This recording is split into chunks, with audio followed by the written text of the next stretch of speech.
1990년대 건강보험 개혁이 일어나며 보험사에서 지급받는 돈이 급감했음에도 성형수술은 성행했습니다.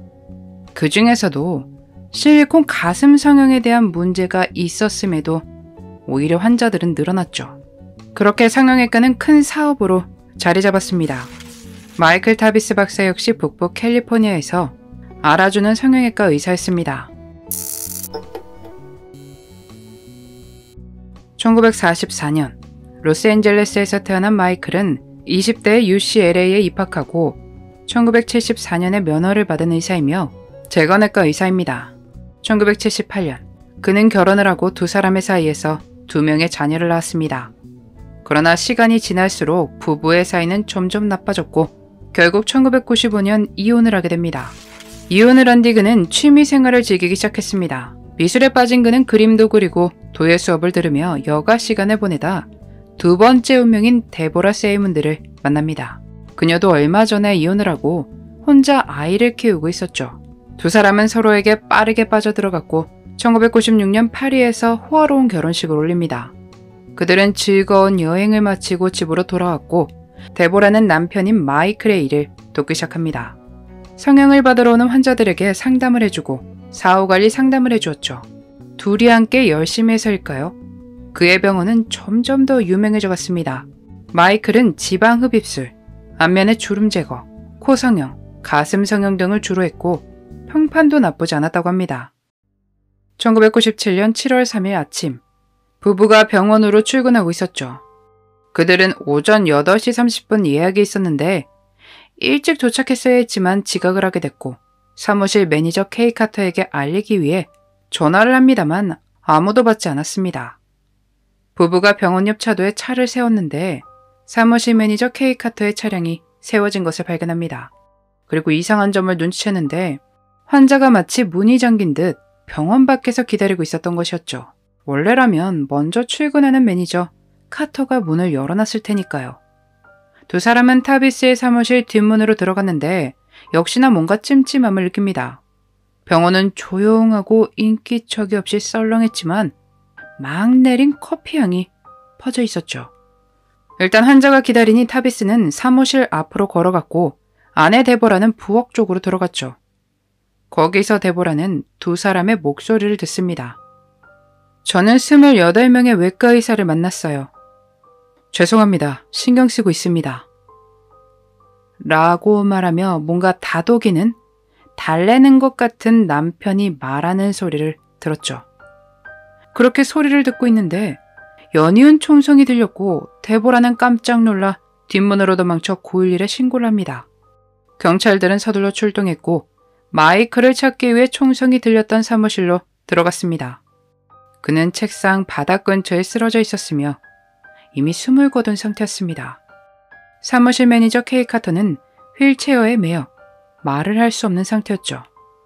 매니저 케이 카터가 먼저 총격을 받았을 것이며 마이클은 도망을 치려고 몸을 돌리려 할 때 가슴과 옆구리에, 그 상태에서 다시 대기실로 달려나가다 등에 총상을 입은 것으로 조사됐습니다.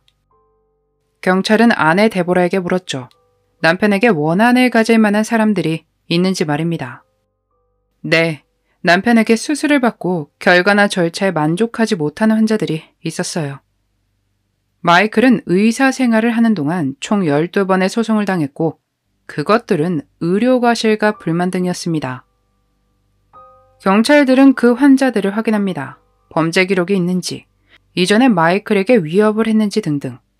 또 주변 조사에서 한 목격자의 이야기를 전해 듣게 되는데 그녀는 이웃 건물에서 일하던 데브라 소즈카라는 사람으로 당일 아침 마이클의 사무실 뒤편에 소형 픽업 트럭 안에 앉아있는 수상한 여성을 보았다고 알렸죠.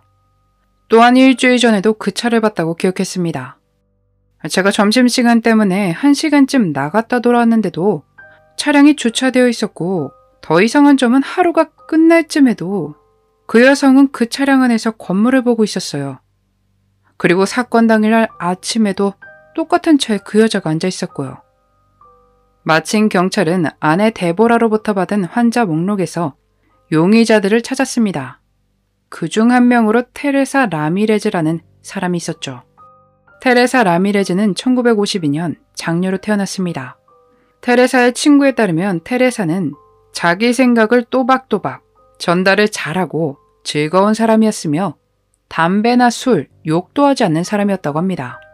테레사는 캘리포니아주 산타로사에서 정형외과 간호사로 일하는데 다른 사람들과 어울리는 편은 아니었습니다. 1988년 그녀는 오른쪽 가슴에 유방암 진단을 받는데 이중 절제술을 받기로 합니다. 그 수술을 마이클 타비스가 맡게 됐고 그녀 역시 결과에 만족했습니다. 처음에는 말이죠. 일주일 뒤에 가슴이 고르지 않고 보형물이 샌다고 알리며 불평을 했습니다. 이때 당시 그녀는 마이클을 고소하지만 실패했다고 합니다. 그리고 그 뒤로 무려 13번의 가슴 수술을 받지만 다 마음에 들어하지 않았습니다. 외과의사와 보험사에서 그녀의 수술이 미용 수술이라고 간주해 탐탁지 않아 하자 그녀는 그들을 비난했죠. 1997년 7월 7일 샌프란시스코 한 호텔방에서 당뇨병으로 인해 혼수 상태에 빠져 쓰러져 있는 테레사가 발견됩니다. 방에는 현금 $5,000, 남부 캘리포니아행 기차표, 총 2자루, 이름들이 적힌 공책이 있었는데 공책에는 마이클 박사의 이름, 집 주소, 사무실 주소, 아내 이름, 사무실 매니저인 케이 카터의 이름, 그녀의 집 주소, 자동차 번호, 그 밖에도 여러 명의 의사들의 이름과 그들의 정보들이 적혀 있었죠.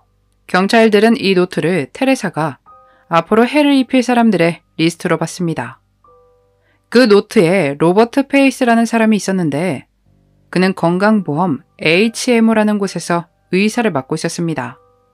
로버트는 그녀에게 의료 절차를 승인하기 전에 정신과 의사를 만나볼 것을 요청했는데 그렇게 자신의 수술이 거절된 것을 한 테레사는 로버트에게 분노했습니다.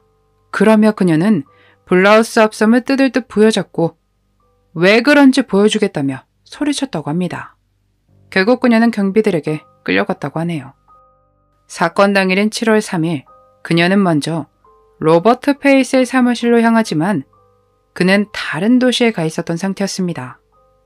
그 후에 마이클의 사무실로 향한 것이었죠. 탄도검사에서 테레사가 가지고 있던 총과 일치하는 것을 확인했고 그녀는 체포됩니다. 1999년 2월 테레사 라미레즈는 마이클 타비스를 해한 혐의와 케이 카터를 해하려다 미수로 끝난 사건으로 1급 사람을 해한 혐의로 유죄를 받습니다. 테레사 측은 정신 이상을 이유로 무죄를 주장했습니다만 그녀는 가석방 가능성 없는 종신형이 내려집니다. 처음엔 수술에 대한 불만이었을지도 모르지만 점점 성형에 중독이 됐던 것은 아닐까요? 그렇게 재건이라는 이름으로 시작했던 수술이 나중엔 그녀의 정신까지 좀먹은 것 같네요. 데보라와 결혼하고 그녀와 행복하기만 했어야 할 마이클 타비스. 그가 지금 있는 그곳에선 편히 쉬고 있기를 바라며 오늘 영상 마치겠습니다. 그날의 미스터리 오키노TV였습니다.